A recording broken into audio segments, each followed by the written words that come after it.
You're back with the crossover with Marlon Jones and Armon Williams. All right, welcome back to the crossover with Marlon and Armon, KDUS 1060. Be sure and subscribe and follow us on our social media accounts on both our YouTube and our Facebook page at the crossover 1060. Once again, that's at the crossover 1060, and you can call into our listener line at 602-260-1060. Once again, that's 602-260-1060. All right, and we are here live at Augusta Ranch Golf Club at Scratch Bar. We're here at 2401 South Lansing here in Mesa. Once again, that's 2401 South Lansing here at Mesa.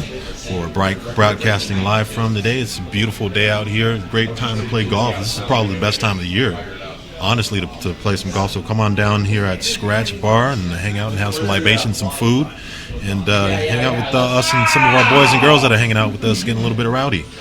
All right, let's get into this story, Marlon. Former NFL media writer Jim Trotter, he's recently filed a lawsuit against the NFL for racist and discriminatory acts against minorities. And in his suit, he's claiming some pretty strong allegations. The longtime reporter Jim Trotter, he's alleging that in the lawsuit that in 2020 a fellow NFL media reporter recalled a conversation he had with Buffalo Bills owner Terry Pagula, who was speaking to the reporter about the NFL social justice initiatives and Black Lives Matter at that time. Of course, we know that was the time that we had the protests that were going on in the streets, over Breonna Taylor and Amir Aubrey, and of course George Floyd.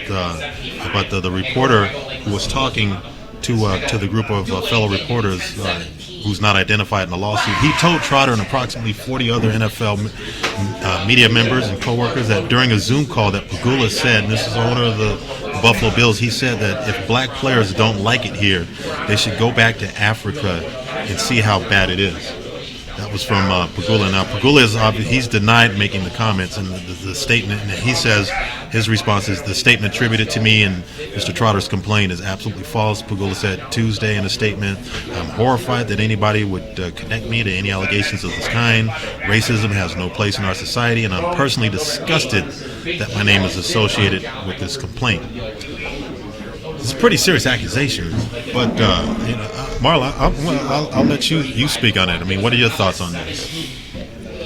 Well, if it comes to the NFL and ownership, I'm not surprised. I mean, it's been a good old boy network since the beginning of the football.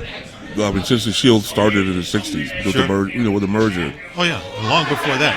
Yeah, long before that. Right. So, and a lot of the powers that be, the owners that still have control of the league, right, are still alive, still prevalent, and they still have power, right. And those views don't change. They may be embedded a little bit. They may have changed with the times or whatever, but every once in a while, the true colors will come. A leopard never changes its stripes or its spots. Mm-hmm. You know what I'm saying? Right. So I'm not saying that he said it. Right. I'm not.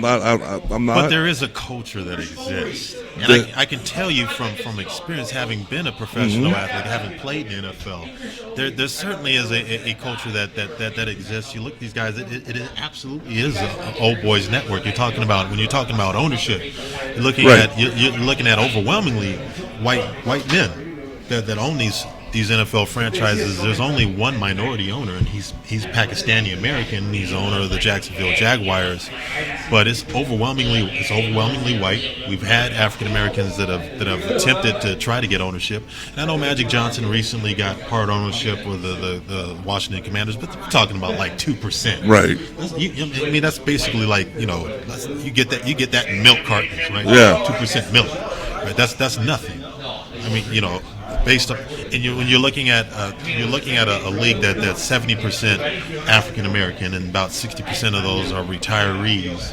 Overwhelmingly, predominantly, it's African American. It's minority. It's a minority league. It's interesting. It's fascinating that the top of the leadership has, and seems like it's not going to change anytime soon. That it's overwhelmingly white men. Yeah, as long as you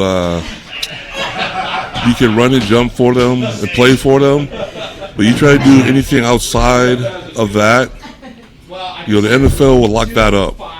It's like the only real professional sport that I've noticed that when it comes to things,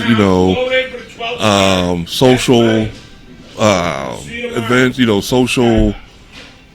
It's something that the NFL will lock down. Right. Any other professional sport, that wants to promote any type of diversity, whatever. I mean, yeah, I'm sure the NFL will do its, certain theme days or what have you. They'll have lift every voice and sing every. But as a whole, right. Like they would never do what the NBA did, especially during the bubble. Right. Around that time. So. And some people are critical about that. They're like, okay, that's performative. What's the difference? Where does it go between being performative and it being actually substantive to actually making change or making sure that they do everything that they possibly can to facilitate change? I know there's been the Rooney Rule, but the Rooney Rule, to be perfectly honest with you, they can just throw that over the last decade or so, it's been basically ineffective. Yeah, it's become performative. Yeah. It's like, let's bring in a minority candidate. Let's go ahead and interview this candidate. And we're not really seriously interested. No. We're not seriously looking at this particular candidate to bring in, say, a full-time head coach. But we're going to go ahead and go through the steps. So like you're absolutely right. I think the Rooney Rule has, in some ways, and primarily it's been a failure. It's been a complete failure. Yeah. They need to go ahead and print out that rule, print it, throw it away. And it was good at first. It had really good intention. Mm-hmm. And of course, the Rooneys are a great organization, a great family, and absolutely. Respect to them. But the league is not going. It comes down to the bottom dollar, which is their money. Right. And nobody's going to mess with their money. Period. Right. And they're the commodity of their team. Mm-hmm. So I don't know, like I said with Trotter, what the deal is, how much truth is in that comment. But like I said, I wouldn't be surprised. Now, remind you, this isn't Trotter saying this is firsthand experience. This is him recounting what another reporter, what he told this reporter that's unnamed in this lawsuit, that they said to about 40 other NFL media members and coworkers on a Zoom call in regards to what Pagano said. Now, take in mind now, Trotter's employment at the league-owned NFL Media, which oversees the NFL Network, ended earlier this year. Now, in the lawsuit he filed in the U.S. District Court for the South District of New York, names NFL and NFL Networks as defendants and alleges that Trotter was terminated because he challenged Commissioner Roger Goodell, and he did challenge him on a couple situations. He challenged him during the Super Bowl week media day, their press day, challenged them about the racial diversity, and it got a little bit contestable. We don't have that soundbite, but it was pretty interesting back and forth between Roger Goodell and Jim Trotter, who at the time was working with the NFL Media, and it kind of transitions a little bit over to the Arizona Cardinals, believe it or not, because a former VP of the Arizona Cardinals filed a complaint against his former employer back in April, and accusing owner Michael Bidwell and the Cardinals of racial discrimination and intimidation.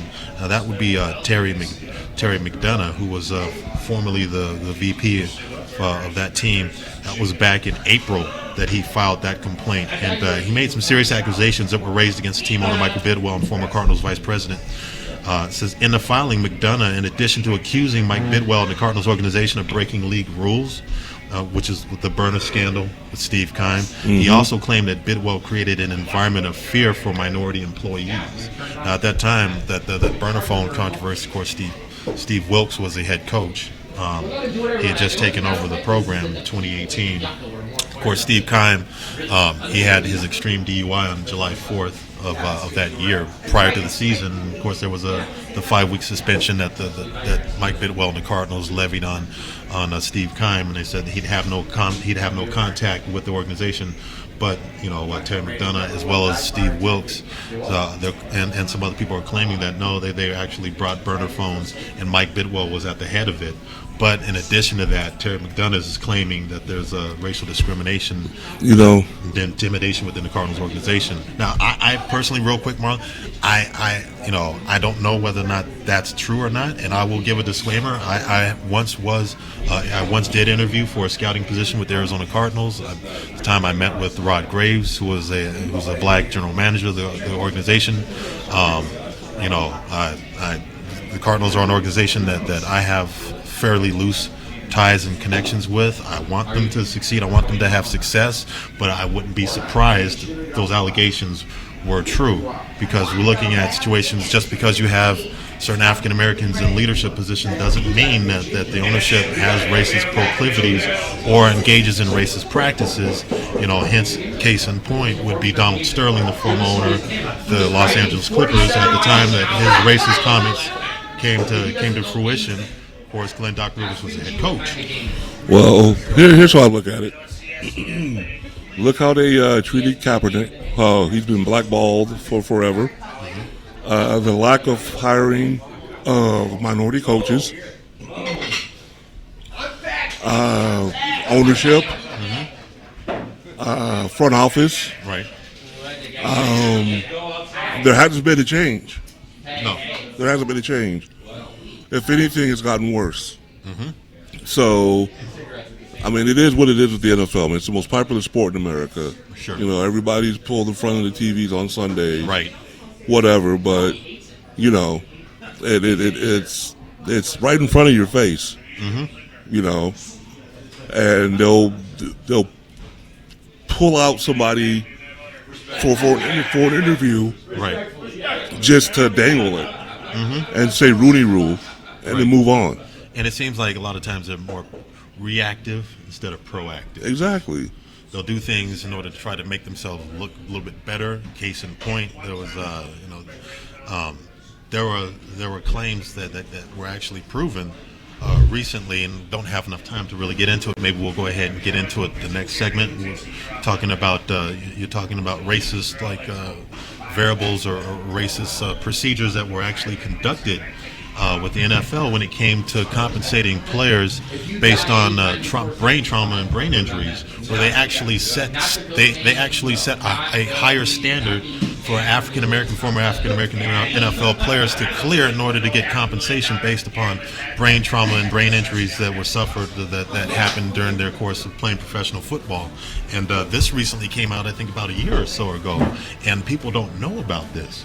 For whatever reason, this isn't bigger. This should be, this should be front page news. They should be screening this, because they were denying a lot of former NFL football players, but primarily African American men, the opportunity to get full compensation based upon the settlement that they made around 2013 after the whole concussion thing, and the concussion protocol hit the NFL when they got hit with that controversy. So it's ugly all the way around, but it'd be interesting to see what comes of this Jim Trotter lawsuit.